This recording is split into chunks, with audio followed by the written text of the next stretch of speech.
Takže čau lidi, já vás zdravím u mého tutoriálu.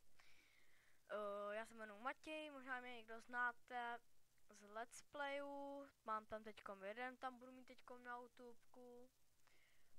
Ale pak tam bude ještě víc z Minecraftu.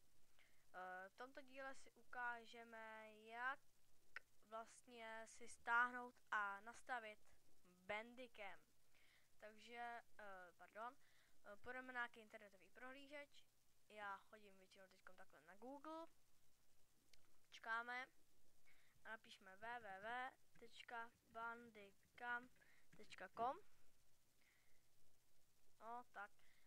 A tady klikneme na odkaz Bandicam Best Game Recording Software Free Video Recorder. Na to klikneme. Čekáme. Tak, to nám to naběhne. Dáme download Bandicam. Tady je prostě, jak se to nějak nastavuje, to je v angličtině, takže tady dáme download.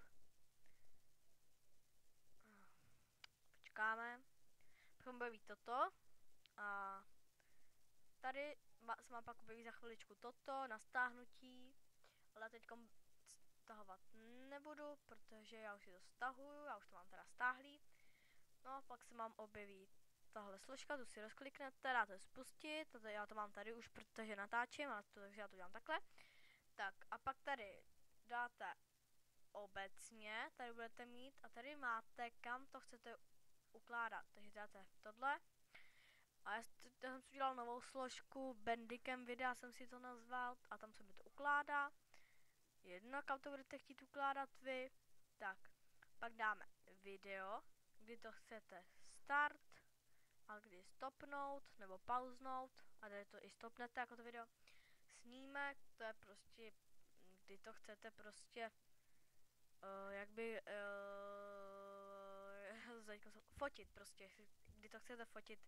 Já si to nedávám, protože to je k ničemu, podle mě.